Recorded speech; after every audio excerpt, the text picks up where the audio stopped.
Thank you, thank you. Am I blocking the screen for some of you? Should I scoot over? Can you see? Okay, okay. So I'm going to do this very informally, and I welcome questions throughout. This is a small group, so I think we can work something like that. If you'd rather save them till the end, that's fine as well. I threw in some slides that people in the back may not be able to read, so please treat them as placeholders. They'll remind me of what it is I need to say. They might be full of text, but I'll parse them into something that is understandable. So what it is that I'm focusing on is a time period in Egypt that we call the Third Intermediate Period. And I'm looking specifically, actually I can go to my chronology slide. I'm looking specifically at this shift from the late Bronze, end of Dynasty 20 into Dynasty 21. So that liminal period between the end of the New Kingdom and then the beginning of what we Egyptologists call the Third Intermediate Period. And it's a time period when Egypt was fragmented within itself. So you have, and yeah, if you could take, there's a light on here. Should I? It's right here, this one. There. We've got a king in the north who only seemingly has control over the northeast delta. So it's a difficult situation. And then we have other little warlords possibly down here in the middle. And then down in the south in Thebes, we've got the high priesthood of Amun that's really running the show. So we have two real political centers. And in some cases, it can be a competition, but this doesn't break out into true civil war. There seems to be a lot of cooperation within what is understood to be a very decentralized, very confusing time period, economically, ideologically, socially, and certainly politically. Now, many Egyptologists focus on Thebes, and there's a reason they do, because there is so much stuff from this particular location. So this is where most of the material that I'll be talking to you about today comes from. And most of the material will be coming from areas out here in the west, the land of the dead, particularly around Deir al-Bahari, which is not, where are we? Right here. Caches of Third Intermediate Period, particularly 21st Dynasty coffins. And our high priesthood of Amun, of course, would have ruled from these temple locations here, Temple of Karnak, Temple of Luxor. Now, I've broken this up into three main sources of evidence. Funerary architecture on the one hand, coffins next, and then mummies. We'll round out this discussion. And let me, do I want to go back yet? Let me go back to the slide to start it off. It's a little disorganized just to begin with. Sorry. So imagine in the New Kingdom, at the height of the New Kingdom, 18th dynasty, time period of Amenhotep III, perhaps, when we have a funerary culture for the elites, always for the elites, that demands a tremendous amount of spending for death. We're putting money into coffins, painted, decorated coffins. We're putting money into painted and decorated architecture, the tomb chapels themselves. We're burying the dead with furniture, with wigs, with unguents, with bread and beer and wine and scribal palettes and all of the things that somebody might want to bring with them into the next life. Now imagine that you've hit a problem, you've hit a snag with this spending for death, this conspicuous consumption for death, with all of this display. And that snag is an economic recession. Great social upheaval, great political decentralization as well. All of those things are going to come with this problem. But when you're talking about the spending part of this, you're then hit up against a tremendous amount of scarcity. And all of these notions of burying one's loved one in a materiality that will transform them after death are going to be negotiated, because you're not going to have access to this material in the same way that you had before. So I think it's important, even though I have no direct access to it, it's important to think of the emotional aspects here. If you have a loved one and your mother has just died and you're thinking, my God, you know, we need to bury her. We have funds. We have ample funds. We're the high priests of Amun. We've got money coming out of our ears, but we have little access to wood. The trade routes have shut down. It's hard to get artisans who are really trained in what it is that I'm looking for. How am I going to deal with this problem? And we see negotiations taking place that I think are that we don't often look for because we assume that they shouldn't exist. And what I am looking at is theft, reuse, usurpation. This is something that most Egyptologists have not thought could be truly possible, that you could have evidence that a coffin has been reused 3 times, 4 times. And I'm seeing it now that I'm looking for it. I'm seeing all kinds of plaster overlay and reuse that we haven't thought to look for. I think because we have in our minds crystallized this notion that if you spend for death, it's done. You put it in the hole of the ground, that's the way it's meant to be. If tomb robbery takes place, it will be re-commodified, but not necessarily for someone else who has died. But that's not the situation that takes place from what I'm looking at this particular time period. You have a lot of spending for death, and then people come in who are often the same family members of people who buried this dead person 3 or 4 generations before. They come into their tomb, pull material out of that tomb, and reuse it for the next generation of dead. So it's a recycling for the dead, and that creates a host of interesting negotiations. And that's what I'll be focusing on for the next 40 minutes. And some of the slides, again, I'll blow through, but we'll see how this works. So in all of my discussion, whether it's funerary arts or mummies or coffins, I always try to focus on there's still a light on, isn't there? Or is that just the light? Oh, it's backlit. Never mind. No, it's fine. It's fine. It just looks weird to me. It's so backlit that it washes it out. I'm always going to be looking at the object on the one hand and then texts on the other. I really try to keep this contextual approach. Egyptology has been far too splintered between the objects on the one hand and the texts on the other. And if we have texts that tell us about the objects, why should we not include this? So that's my perspective. So let's start out with the funerary architecture. And I start with the text. And I know you can't read this, and it's fine. This is a placeholder for me. Now, what this slide is showing, I can condense it very quickly, is that in the 19th dynasty, a time period of peace and prosperity, time period of Ramses the Great, time period when things are going well, we have people able to spend money on tombs. Tombs that are the chapel above ground and the burial chamber below ground. And we have receipts from Western Thebes that show that money of some sort, either in grain form or in metal form, is changing hands between an artisan and a commissioner, and I have evidence for people spending money on tombs, a reasonable amount. And in some cases, a reasonable amount of money. Here we have 240 Theban, which would be at least 8 months of a craftsman's salary. So lots of money is changing hands. Now, by the time we get to the 20th dynasty, and we look at the evidence for the decoration, the creation and decoration of tomb chapels, we see a precipitous drop. There is not the same amount, I have no prices at all from this time period, which is extraordinary. It's extraordinary for one main reason, because most of my textual data set from Western Thebes comes from the 20th dynasty. So I would say 80% of the texts that I work with from Western Thebes are 20th dynasty texts. The fact that none of them have prices for tombs at all, I think is telling. It's not a huge data set. For the 19th dynasty, I'm dealing with 7 or 8 different prices, and then for the 20th, I have none. So it seems to me telling. Now, that doesn't mean that some people weren't building tombs. And this is an excavation that was done recently in the past 7 years, about 7 years ago, by a German archaeologist named Daniel Poltz. And he found this wonderful, grand, monumental funerary structure belonging to a high priest of Amun and his family, and the name of the guy is Ramsesnakht. And he carefully excavated this structure and found no traces of burial whatsoever. No mummy beads, no wrappings of any kind, no linen bandages, no traces of any bodies of any kind. I've worked in these Theban tombs, and the paraphernalia of death in a tomb is everywhere. Even just walking around in the Western hills, you see beads all over, you see mummy bandages all over. There's a tremendous detritus associated with death. And this was clean. The site was clean.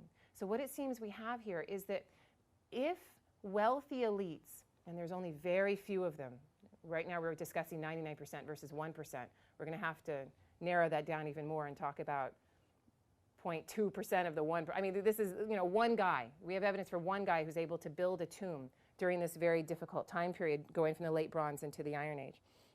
And he doesn't, as far as the archaeological information suggests, he doesn't have his family buried at this location. And he's only building a monumental structure to have cult activity, to have access to the dead, but he doesn't want to place his bodies in the structure. I'll come back to this idea in a bit. But even the people who are able to build monumental tombs, let me cut to the chase a little bit, do not believe enough in the security of the necropolis to place their bodies and their riches and their wealth there. So he's putting the monumental structure up, he's probably got it guarded, but he's not secure enough in the belief that as the generations go by, this will be protected. So no bodies here. Now, in the 19th dynasty, and throughout Egyptian history, during times of centrality, during times when there is a secure necropolis, the tomb usually had three main parts. You have a superstructure. So here we have a pyramid, which is typical for an elite, non-royal tomb in Western Thebes. So we have the superstructure here, and then you have your chapel that the living would be welcome to come into. There they could commune with the dead, give offerings to the dead, all of those things. And then below ground we have the burial chamber, area that would have been ideally sealed off, just closed after you interred the dead in the burial chamber. It could be opened up again if this is a family tomb and you want to place more people into the tomb as they die. You could open it up, but then you're always meant to seal it after you place someone in it. That's our 19th dynasty ideal for the elites. By the time we get to the 21st, this is condensed down into just that lower level. You get rid of the marker. You cannot afford to mark your tomb and show people where everything is, where all the goods are at. So you do not mark it. And you don't have a chapel of any kind, which is, it creates, this is where my work is going, and I don't have time to talk about this, but imagine that emotional lack of being able to commune with the dead, of not being able to give them the bread and beer and talk to them and go and visit. That connection with the bodies is now going to be missing, because you're not meant to know where the dead are buried. You must try to keep it secret. And so what we have is a condensation down to the burial chamber alone, and an unmarked burial chamber. Ideally, if you're rich enough, a secret burial chamber. I have a slide of it later on. A burial chamber that might be in a cliffside where you'd have to rappel down into it, and taking goods out of it would be very, very difficult. We're talking about a time period when people would probably want to be buried in the dead of night, when no one would really know what was going on or be able to see it in large numbers.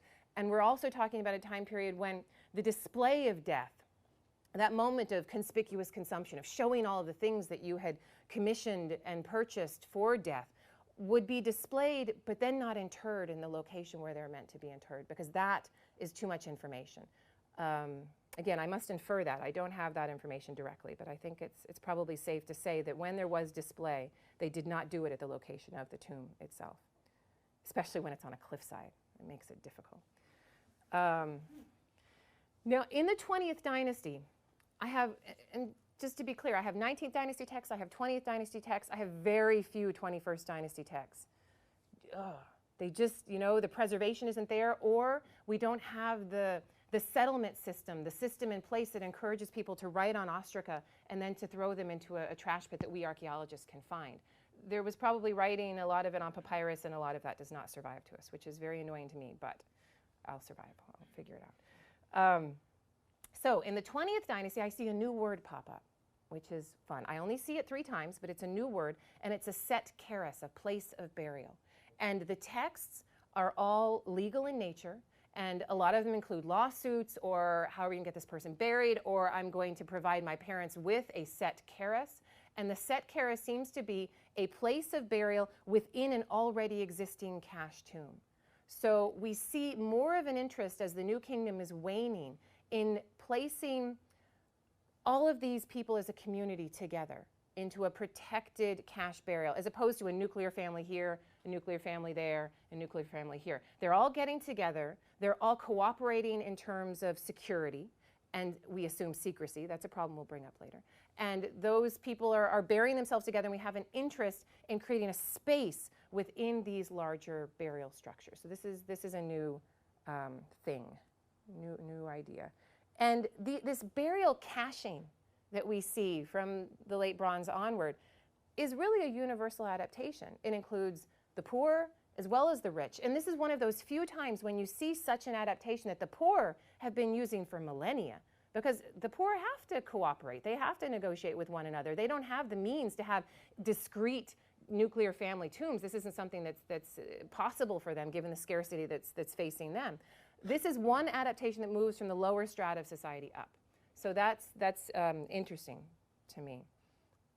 Okay, so that's all I've got for the tombs. And then let me move on to the coffins, which is really my dearest love. I just got back from Italy, and I was there for a month, and I went through the storage areas of 21st Dynasty coffins that people haven't looked at in a long time in Turin, in Rome, and in Florence. Naples wouldn't let me in. Are we surprised? We should not be surprised. By the time I got to Naples, there was trash all over on the streets. It was not an option. And I was looking specifically, and I'm continuing, this research is going to continue for a number of years because there are over 700 of these coffins, probably about 1,000 of these 21st Dynasty coffins that will keep me busy for some time. I'm looking specifically for evidence of usurpation. Tomb robberies, harder to find in a coffin, but reuse of some kind. That's what I'm looking for. But let me start with the prices first. This will be my foundation. Now, as we look from the 19th dynasty to the 20th dynasty, we see that the highest prices for coffins paid through time are in the 20th dynasty, not in the 19th, right? So what I saw before with the tombs is lots of tombs in the 19th, lots of spending, and then no spending. And people seem to be reusing tomb spaces, family tomb spaces, instead of building new tombs. Here with the coffins, we have lots of spending for the 19th dynasty, but by the time we get to the 20th, people are spending much more on their coffin sets than they had previously. And the coffin sets that are, according to the text, really tricked out with all kinds of embellishments that have all kinds of fabulous methods of construction or methods of painting or inlay, those coffins belong to the 20th dynasty. And that seems to be a trend. In fact, talking with some Deir Medina scholars, people that really work on this Western Theban stuff, a lot of the people that are involved in selling these very high-priced coffins are some of the same people that are mentioned in the tomb robbery papyri. So these are the same guys that are benefiting from a lot of the re-commodification, if I may use a more or less loaded term, of the elite tombs in Western Thebes. The same people that are benefiting are selling very, very high-priced coffins. So that's an interesting connection, particularly the guy, Hori Sherry. I know you can't read this. And I notice, so those are the super high-priced coffins of an elite that is really there at the top of the social stratum. If I look at the coffins of everybody over time, and this is, let me be clear, the coffins of everybody who could afford a coffin. We're talking about 5% of society, more or less. Not everyone could afford a coffin. This is something that is still an elite endeavor. For those people, even if somebody could just scrape together the funds for a basic wooden container that you would put the body into, those prices are also going up over time. And I see a 25% increase over time. And then if you add inflation of grain to that, in real prices, that could be even more. So we also see a change in these coffin prices through time, which is interesting. So it seems, if I want to make a conclusion, linking this together with the tomb material, it seems to me that people are not able to, because of necropolis security, place their money into a decorated tomb. And instead, they're placing their money into a decorated coffin. And that decorated coffin is absorbing socially and religiously many of the functions that the tomb before had provided. And that coffin is becoming a discrete tomb for the person that is placed inside it. So it is a definite shift. And the notion that scarcity could encourage a change in ritual and religious practice, could encourage a change in religious belief, is very interesting to me. That the economics starts that ball rolling, because people do change the way they approach the dead, the way the materiality starts it, and then we have these new ideas of what the dead are, where they dwell, how they come back and forth between the realms of the dead and living. It's very interesting the way the money and the religion is connected here. And the coffins themselves, as this shifts from the 19th to the 20th to the 21st, it's amazing how you can see the coffins absorbing these functions of the tomb. Now, that is not to say that the exact things that you would see on a tomb wall of the 19th dynasty are being taken one-to-one and placed onto a coffin of Dynasty 20. It's not that simple.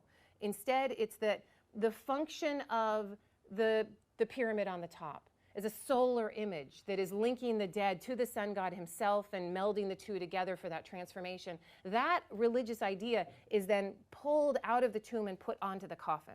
They use different iconography to do it, but this new iconography is now popping up like crazy onto the coffin. And you see this really cool connection between the Osirian and the solar on these coffins of the 21st, which you don't see before. And you can link it all back to this economic scarcity.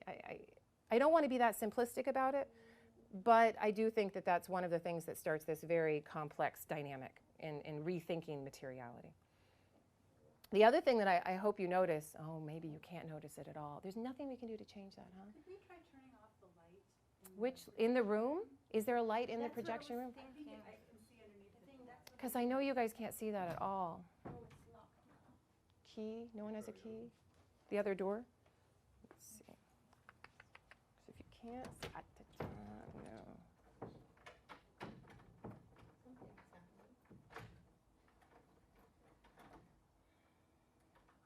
Because this isn't right. There's got to be a way to, yay. Okay. Yes, oh, alhamdulillah, alhamdulillah. Now, right, that's much better. Okay, good. Yay, now you can see I know you can't see me, but that's not important, right? This is what's important. Look at how much empty space there is on this 19th dynasty coffin. And then they're filling that space. And then we have a horror vacui, you could call it, right? A fear of empty space by the time you get to the 21st. So that as time goes on, every bit of empty space is filled. And interestingly, and I don't think by mistake, the interiors of 21st dynasty coffins are decorated for the first time. So now if you opened up this 19th dynasty coffin, you would just see, you would just see a rich black resin on the inside. And then 20th dynasty, same kind of thing. Actually, the resin is pretty scarce, so a lot of 20th dynasty coffins don't have any of that rich black resin. By the time you get to the 21st, you have decorations of all kinds of religious iconography on the inside, very richly done, very carefully decorated. And you're placing the body of the dead into that decorated space. So it is like its own discrete tomb. This one, I don't have time to talk about. The only point I was going to make is that you can see these changes within one generation at a certain place in Western Thebes. You can see how you have empty space on the figure on the left, and then by the time you get to the image, the coffins on the right, there is imagery placed into those empty spaces, and then that trend will continue. It's interesting how you can see it through time pretty clearly. And then if we compare the case sides, there's two things that are interesting here. Number one, in the 19th dynasty, that's the coffin on the top, on the case side, there's a great deal of text.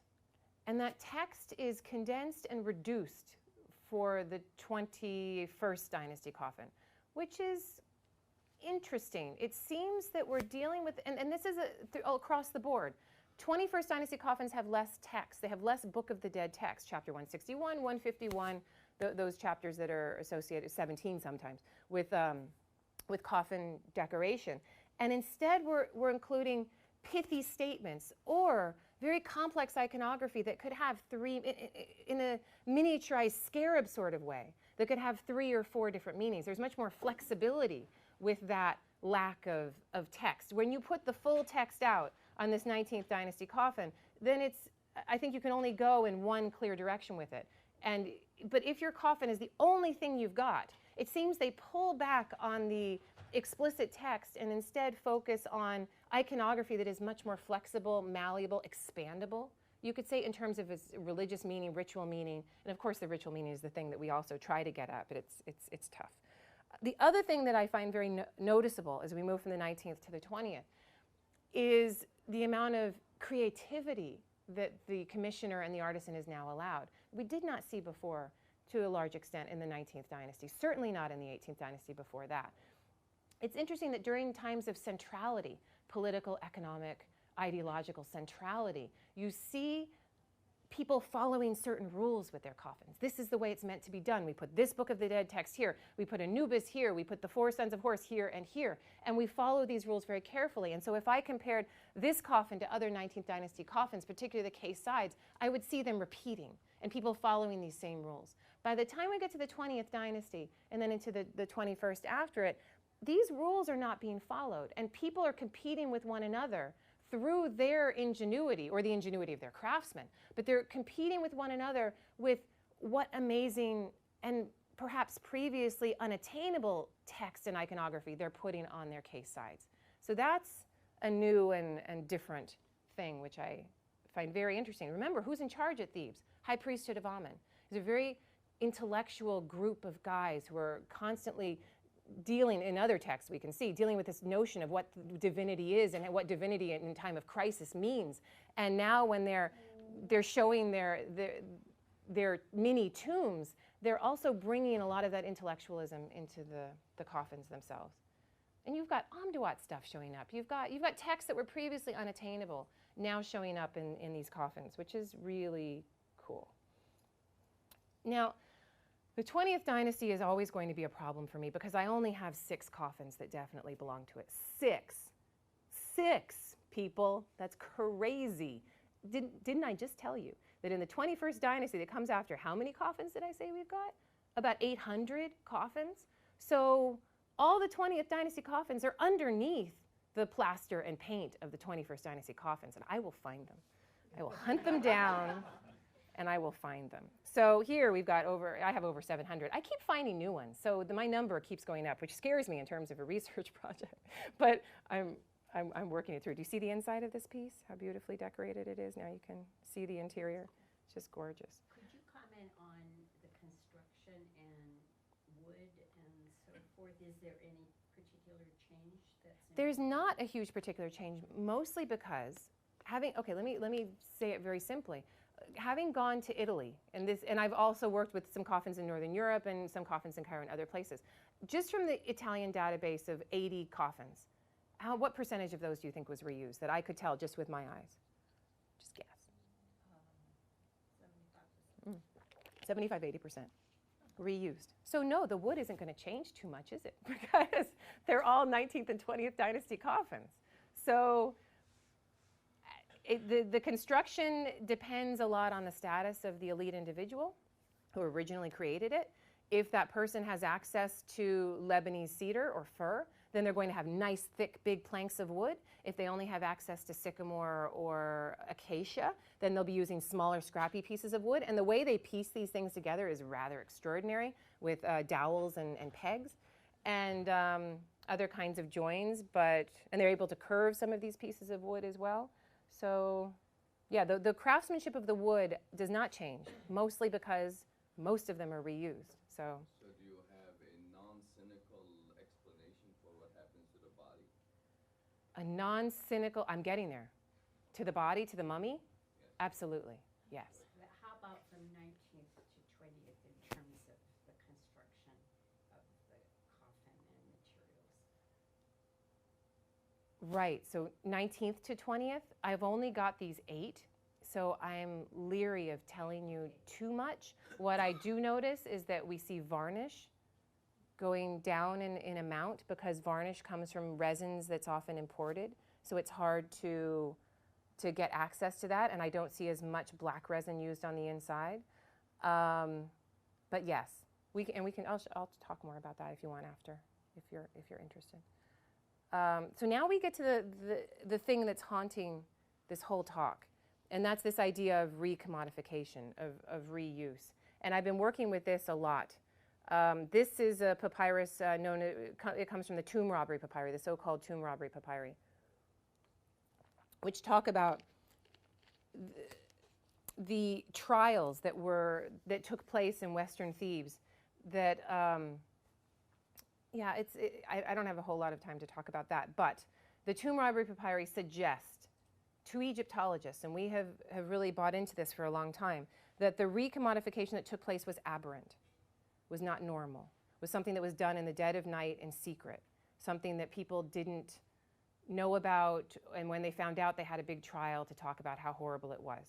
And it seems to me, looking at the texts in combination, and I have other texts that I'll talk about as well, in combination with the archaeological evidence, that this is much more quotidian than any of us would like to believe. Much more of this reuse happened by a family member going into his family tomb and re-commodifying something that he could re-commodify. So that seems to be what we're looking at. Okay, now I know this is a placeholder for me. I've gone through the Western Theban texts looking for theft or reuse or re-commodification from private sources, not theft from the Valley of the Kings or any royal tombs, because that really is a different kind of re-commodification. It did happen, but I want to look at how normal people or normal elites are dealing with the situation of scarcity. And here we see that when tombs are violated, we talk about owners being dragged out of their coffin, the funerary equipment being stolen, the gilding being stolen, the bodies being burned. Real problematic things are happening here in these texts. And when Egyptologists have looked at this, they've automatically associated this kind of activity with a moral problem, and thus assumed that it was a lower percentage of coffins that were being reused, or that this, when it happened, it was punished, that it was placed into a certain light. Now, when you look at the late Ramesside letters, you see some of the same ideas, but it broadens the situation, and it broadens it so that you see, and this is new work that's being done by people like Robert Rittner at Chicago, where they look at these texts, and for the first time people are saying, look, the high priesthood of Amen is in on it. They're leading this systematic clearance of the Valley of the Kings and of many elite tombs. This is something that they are doing to fund their own regimes. So when you look at the tomb robbery papyri, on the one hand, it seems like these independent bands of thieves are roaming about in the dead of night and doing these aberrant things. However, when you look at the late Ramesside letters, it's a different sort of situation. So the first text here, it's a British Museum papyrus. You have the temple workmen are told by the high priest and his scribe to look for a marker, and we think it's a physical marker of a tomb. And then they ask that the scribe of necropolis be sent back to assist with this marker. And they're charged, quote, to open a tomb among the ancestors' tombs and to preserve the seal until the high priest of Amen arrives. So it's not explicitly stated. It's not exactly clear what's going on in here. And we have to build a number of circumstantial arguments to suggest that this is a systematic clearance at the hands of the high priest. But I think that I'm on the side of the people who are saying this is systematically done, and that the people on the top are a part of this. I'm not going to talk about this in detail. Again, this is just a placeholder for me. But what I also found looking at the text is that we have disputes between villagers in Western Thebes about tombs. And there's this one guy who opens up his tomb, and he sees all of a sudden, his family tomb, that there's nothing in it. There's just one coffin, and it's a coffin he doesn't recognize, and it belongs to somebody else. And he brings this up before the Kenbet, before the court, and there's an investigation and inquiry. They go in and they talk about it. They talk to the guy who's supposed to be guarding the tomb. He says, I don't know what happened. And this goes on for a number of texts. You can link together about 5 different ostraca into this one case. And it's very problematic. This is a big dispute about a tomb being opened without somebody knowing. So this, to me, suggests that this scarcity has affected people so much that they're also going into each other's tombs to deal with this problem if their own family tomb was not enough. So if you're going to take the body of either a beloved family member or a family member who died 6 generations before, or a person you don't even know, out of the coffin, and you're going to take that body and you're going to place it in a corner of the tomb, presumably you would do some sort of magical incantation, religious incantation, to make sure that the dead would not rise against you or be upset in any way. Once you have done this, you as an Egyptian are automatically assuming that the most important use of this materiality is the ritual transformation of the dead after their death. That the primary purpose of the coffin is not to be there for eternity for the dead. The primary purpose of the coffin is to transform the dead right after their death. And once that transformation has taken place, then the coffin seems to, in the minds of many Egyptians at this time period, served its purpose, so that you can then reuse it for somebody else. Now this... Why don't they just skip that process instead of having to take people out? I know. Just skip the process. I know. I know. I have found no evidence of the Egyptians ever abandoning materiality, no matter how bad it got. It's extraordinary. They never get to the point where they're like, we don't need all this stuff. We don't need the transformative coffin. We don't need the discrete tomb for the dead.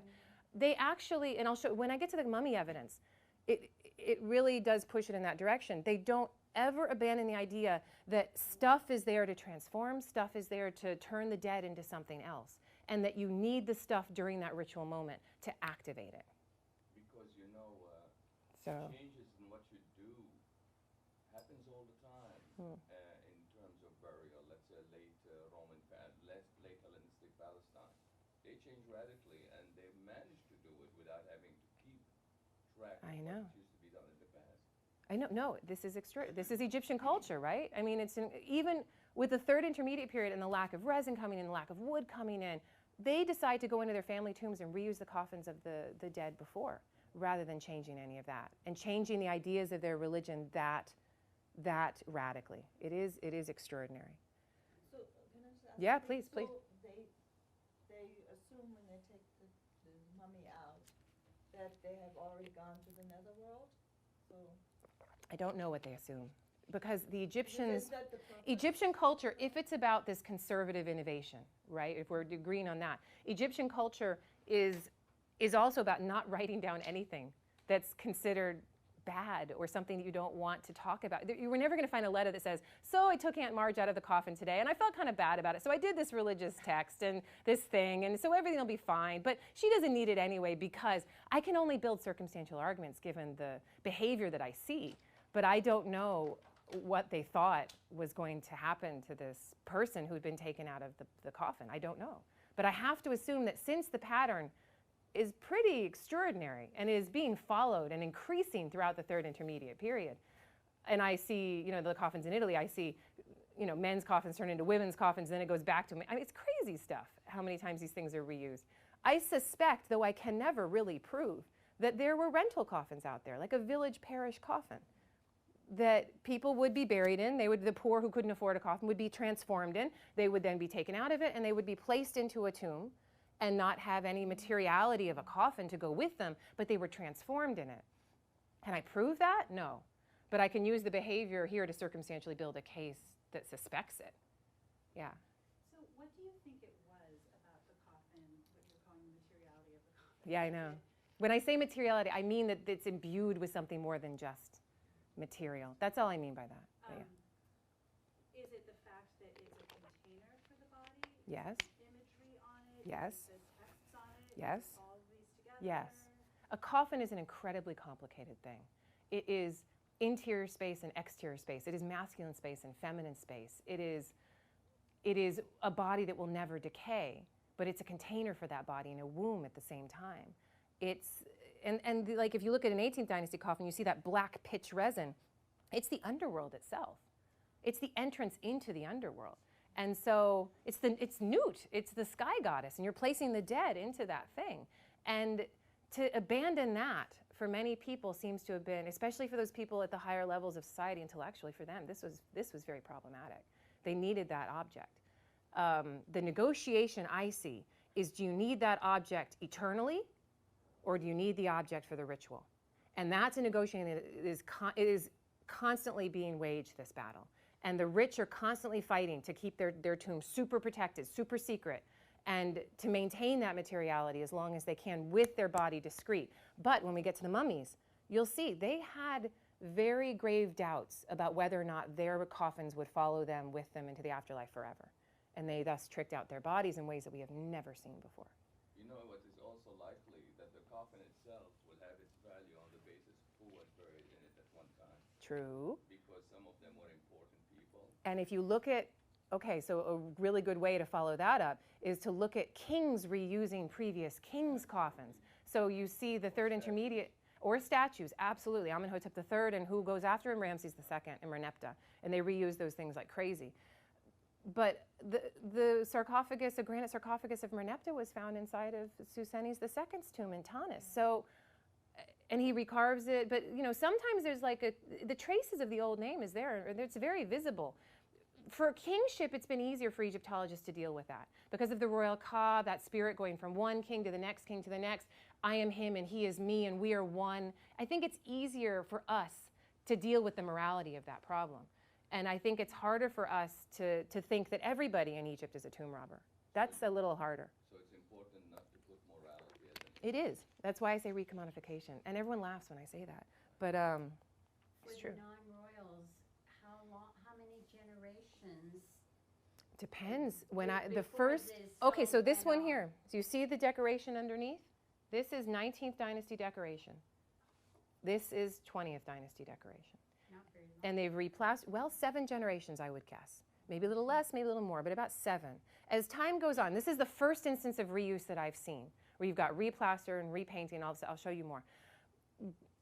I see much less by the time we get deep into the 21st dynasty and to the end of the 22nd, where it's just maybe 1.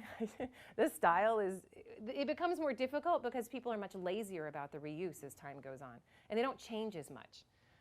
Here's another coffin. This is in Copenhagen. And here we have this human foot, well, wooden foot, please. So this foot here carved out of the wood. This is not stylish in Dynasty 21. So this person reused this coffin and they replastered it with a pretty hefty amount of plaster, right? You see all the cracking here to cover up that foot, and then repainted it as well. And so we see a lot of care taken into making sure that this is reused in a way so that people don't see that they've taken over a piece. I would say the number of generations here would be much greater. It would probably be like 10 or 11 generations that have come between. This coffin here in Turin was, Lisa will know about this, it's a coffin made for a woman in the 19th dynasty as if she's in the dress of an right? And it shows all of her female undulations. It's a very unusual coffin type that you only see in the 19th dynasty. And it shows the human feet, and it shows her arms not like this, but like this, with one arm down on her thigh. And they didn't replaster it. They just repainted it. So I looked at this coffin and went, whoa, so strange, because all of her human, feminine undulations are there. And they just repainted it. But they didn't replaster it to give it the nice 21st dynasty sort of sterility of a male-female androgynous body. They didn't do that. They kept the arms as they are, even though that's rather strange. And the feet, they kept the feet. They didn't plaster over them. And they put little sandal straps on them, which I think is rather sweet, right? So they are redoing it. They're repainting it. But I think that most people would have looked at this, well, maybe not most, but many people would have looked at this and known immediately, this is an older coffin. They've repainted this. Egyptologists have a harder time with this. This coffin is published as being archaizing, as following an older style, right? So the person that's looking at this is like, oh, this is interesting. These people are going back to the 19th dynasty and looking at what they were doing, and they're copying that, and they're trying to bring this idea back. No, they're just using a 19th dynasty coffin for somebody else and putting a new name on it and repainting it in a different style. That's how hard it is for us to see this as being as pervasive as it was. We instead say that it's archaizing. And here's a coffin in Florence that has, it's wonderful that I did this book on 19th and 20th dynasty coffins, because I'm able to go in, not as a 21st dynasty coffin scholar, but as a, 19th and 20th, and then I'm working into the 20th. I'm able to see the 19th dynasty decoration very quickly, because I stared at these things for years, right? That's what a dissertation does to you. It becomes a part of your brain. And I went in and I saw this. I'm like, oh, it's a 19th dynasty coffin, but the lid has I know you can't see this. It's not in great shape. But the Florence is not in great shape. I'll just say, like, the whole place. The lid is in bad shape, but they've tried to redecorate it for a 21st dynasty aesthetic. But they didn't redo the case sides. So they try to match the coloring and the painting so that the lid matches the case sides, which they're not changing, which is, that's extraordinary to me. Now, sometimes we see a different kind of reuse, re-commodification taking place. This is the high priest of Amen and general. That's how conflated these positions were at this time period, Masaharta. And his tomb was in a tomb cache that was not discovered until the 1880s. A tomb cache whose secrecy won. And this is an inner coffin. And when archaeologists found it, they took off the lid of the outer coffin, and look, he has no hands and he has no face. These were gilded hands, gilded face, which means that his own peers, his own people, went in and took these objects off of his coffin. And not only that, they picked the inner coffin. It's very clever. If you're going into a tomb in the dead of night and you're burying another family member in the secret cache, and they did a very good job of keeping it secret, and you're there with, what, 5 other guys, and you've dragged this coffin up, and you're putting it in the right place, and you're standing there, and you're like, guys, what do you think? Let's just take something. Let's do something. We need something. And they all agree, okay, we'll take something. Well, okay, let's do that coffin there. It's Masahart. It's okay. Take it from the inside. Okay, so they don't take anything from the outside. You remove the lid. You take the thing from the inside, put the lid back on, and who's to know? First of all, this isn't a place that people are parading through all the time. It only is open when the next person is buried. And to take something from an inner piece is very cagey, very clever. And the rich knew this. They saw this happening. They quickly decided to abandon gilding and instead move towards yellow paint. So this is a 19th dynasty example here, and it's fully gilded. This is a piece in the British Museum, drop dead gorgeous, it's lovely. But it's too dangerous, even if you have the cash, even if you have the gold. Because if these are the same people that are melting down the gold in the Valley of the Kings, trust me, they have the gold. They've got the money. But they cannot put it on their coffins, because if they do that, then somebody will come, and now we get into the deep religious, emotional issues, with a chisel and start scraping off their face and their body of their sacred container. This is not something you need to do. So now we have a negotiation between, I have a lot of money on the one hand, but I can't put it on my coffin because someone's going to steal it on the other. I want to show how important I am on the one hand, but I don't want people to rip off my face and hands on the other. So this is an interesting conflict of interest between the Egyptians themselves in their own mind. How do they deal with this materiality, this very functional materiality? So we see interest in a lot of things as time goes on. We see an interest in lack of gold. We see an interest in making sure that everything is very efficiently displayed so that you can have a discrete burial that is, about this big. So it'll fit very easily into a cache tomb with hundreds of other coffins. That tomb that I'm talking about in Deir al-Bahari that kept its secrecy until the 1880s, it had hundreds and hundreds of nesting coffins in it. So about 600 coffins were found in that one cache altogether, because these are nested together, right? Inner coffin inside of an outer coffin inside of something, go on and on. You could have 3 coffins in a set. So we need an efficient display. And we abandon the idea of having a big sarcophagus. A big sarcophagus, it makes a big splash, it's true, but it's not something you can hoist up into a cliffside tomb when you're rappelling into it. This is not useful. It's not something that is a space-saving device. This is a big thing. And it demands a lot of wood. So we abandon the idea of this rectangular sarcophagus in favor of the nesting coffins. And so I've called this is a defensive materialism. They never abandon the materialism itself.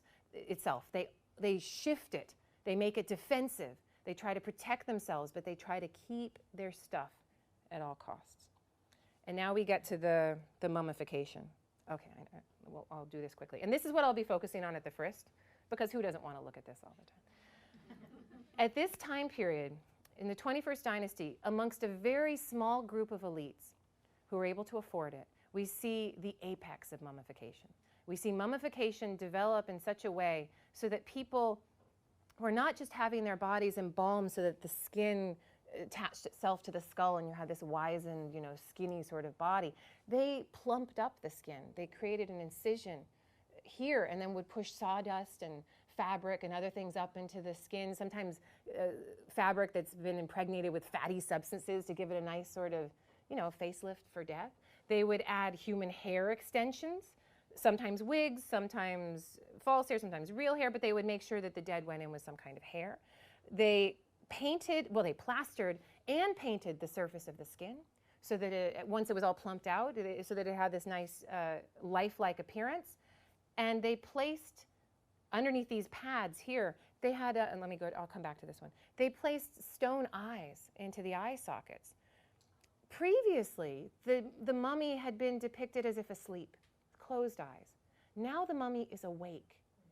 And I would argue that the mummy is meant to stand on its own as a coffin. The mummy can now look and see like a coffin could look and see. And you know, we have peppercorn stuffed into the nose to make sure the nose doesn't collapse on itself. We're actually putting padding in the arms and into the chest and thorax. It's extraordinary. The work and time and the expense that went into something like this. You're creating a body, a thing, a materiality out of flesh and bone, something that cannot be recommodified. This is the only part of the burial that no one has any interest in. It is discrete to that one person. It cannot be taken out. It is not abstracted like a coffin. It can't be removed and resurfaced for anybody else. It only serves the dead. So it's an incredibly defensive thing, very clever to then put all of your money into this body, to trick out this body and to show people, well, we'll stay on the body, what it is you're capable of doing. Now, this doesn't last. It lasts for about 150 years, and I'll talk more about this at the Frist. But again, I have to build circumstantial arguments out of this. I would suggest, and I'm going to do so very quickly here, you can follow up with me later, that the reason it doesn't last longer is because the ability to display such a thing was very limited. The Egyptians would never believe you could display a naked corpse, an unwrapped corpse, to a large group of people, or maybe to a group of people larger than 5. I mean, this is something that needed to stay in the embalming workshop. This is a very vulnerable state that the body was in. It needed to be wrapped and protected, placed into all of those coffins. What are those coffins for? You have all of those nesting coffins to create force fields around the dead so that they could be protected. But we have... To that, no one wants to have the body that they died in. They want to have the body that it was painted on the walls. It's true, but if everyone's taking your coffins, you can't have any painting on the walls, and people are ripping off your face and hands off of your coffin. It seems to be people are interested in creating a body that is as unlike the dead body as possible.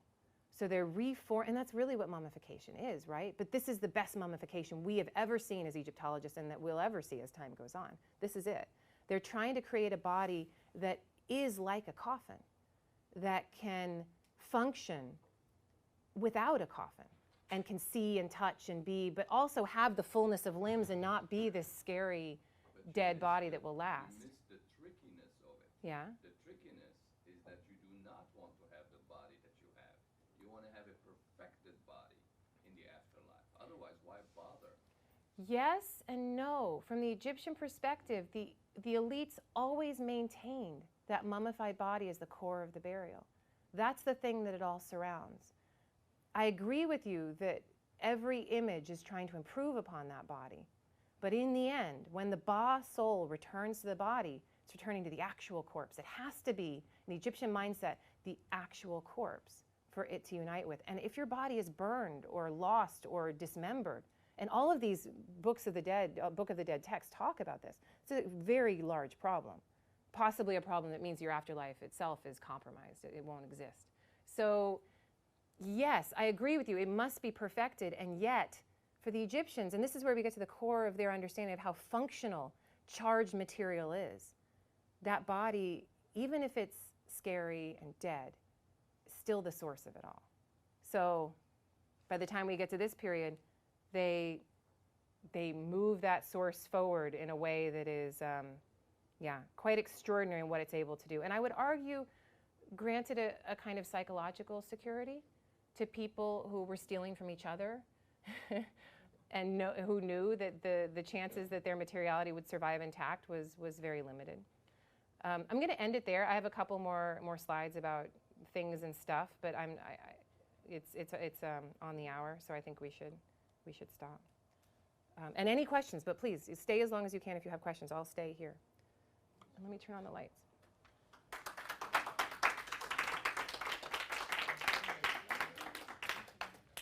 Yeah. From the restaurant. Yeah, great. Hey. As far as the tomb robbers, like you were just talking about what does happen about the soul not returning to the body in its proper form, and having no semblance of an afterlife, like if someone burns your corpse. So is there a moral code? Like, is there something where the robbers, even if they are family members, get punished? Like the punishment is. There is little information about the punishment from the tomb robbery papyri, but it seems that the worst of them were impaled. Okay. So it's like crucifixion, but instead of, you're on a pointy stick for days, put into a place where you're not just going to fall through and you just... You get the point. Yeah. Yeah. Yeah.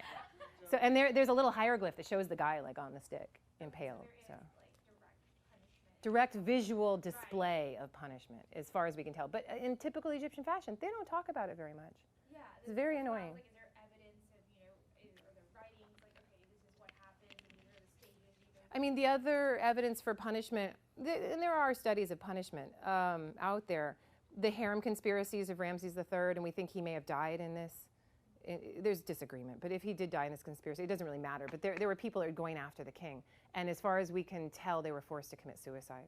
What that entailed, I like people going, oh no, that's what all elites get to commit suicide. That's the good way to go. That's an elite way to go. Well, you are going to die. Well, we'll let you do it yourself, and you get to choose the method and drink poison or whatever. I mean, it's fine. Harakiri is not fun. No. I mean, it depends on the method you choose. So if you had a beautified mummy, did you get over to the other world faster? There is very little discussion of status differentiation in terms of afterlife success. Does that make sense? There is little discussion of that, and this is something else that is new to Egyptology. If you pick up Jan Assmann's book, Death and the Afterlife in Ancient Egypt, he discusses it as most Egyptologists do. The Egyptians did this, the Egyptians did that, the Egyptians had coffins, the Egyptians believed in this. But it's not that way. It's that 5% of Egyptians who could afford the education and the ability to buy these things did this. What did everyone else do? Not so sure. And to look at the gradient as you move down into the population is very interesting. And we're just starting to look at that material. And there are Ramesside tombs of the poor who are cached. I mean cached, it means they're burying themselves with a large group of other people that are buried in a fetal position, right towards the rising sun. Completely different method of burial than you would see with an elite tomb, which is like very eye-opening. You realize that there may have been a parallel religious belief system that went alongside the developing elite religious belief system of death that didn't depend as much on stuff, on transformation through materiality. Because if you can't have, if you're a farmer who's barely feeding his family and you have no access to that material, either you have this existential freak out your whole life, or you have a religious system that supports your lack of ability to pay for these things. And I think that's much more likely, given the way human nature is, right? And if your body's mutilated or burned or whatever, do you just disappear? As far as we know, a mutilated body is, the Book of the Dead is very clear. The King Tut's mask, right? What is the text on the underside of that mask? The text for how not to lose your head. This is a huge fear. And what falls off of the mummy first? The head. Because it's, how are you going to keep it together with those vertebrae, right? So it becomes detached very easily. The Egyptians saw that. And their fears about losing this body that is so ugly and nasty, it's true, but their fears about this are put into their most religious documents. How do you not lose your head? How do you keep your limbs intact? What gods will be there to knit you together and keep you whole? And then you create the 4 sons of Horus, and they're responsible for this organ and that organ, and it's a very complicated system of apotropaic materiality.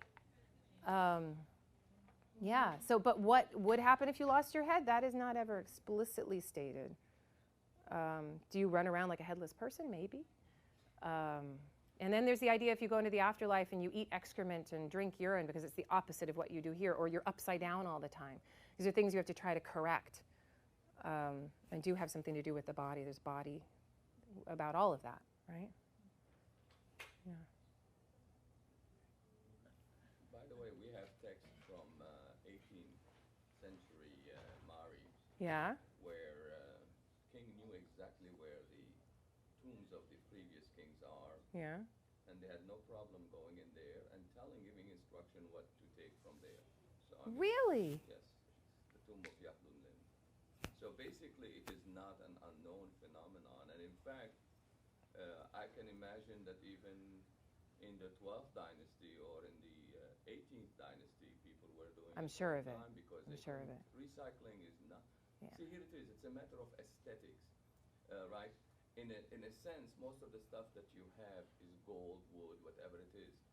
I'm not sure that people actually place an aesthetic value to these artifacts that have been created. Their value is the melting value of them, right? If you're taking it. If you're taking it. Yeah. And so basically, I you agree. are not destroying heirlooms. You Yeah. are creating actively needed material. Yeah, So I the agree. mentality is I different, agree. you see. I agree. Yeah. Yeah. When it becomes really interesting to me is when I see the reuse in a 21st dynasty coffin that could only be one generation. Yes. Then I wonder what the moral implications or emotional implications were for that person. If they didn't know the other person, okay, but I mean, these are all objects meant to be displayed as well, which is interesting. It's like, it's not just like you steal a car and you go driving around in it. You steal the car and you put it in a parade. See, the You know, equivalent you to what- repaint it and then you put it in a parade. And so that's extraordinary. the It must be equivalent to shown. what you have with these stones inside the mummy's head, that is to preserve the person as they are at the ultimate, is what you have the ossuary of the Roman period, because that is the ultimate essence of the person, and it is small enough that no one wants to bother It's with true. it. And not it's still expensive you enough, still have to buy your and way you're into still that complete group, in it. and you're still amongst your peers, and there's still a social status involved in the placement of that ossuary. And that Yeah. took a while to get there. I mean, it was not something that developed, and it was not purely economic. It was No, I never want to say purely economic. Never purely. because But the that's 20th part of it. dynasty is a Never very purely, but wealthy- it's part of it. The 20th dynasty is a pretty wealthy dynasty, despite all the problem they had. So. Good. Anybody else? No? Thanks for coming. Thank you very much.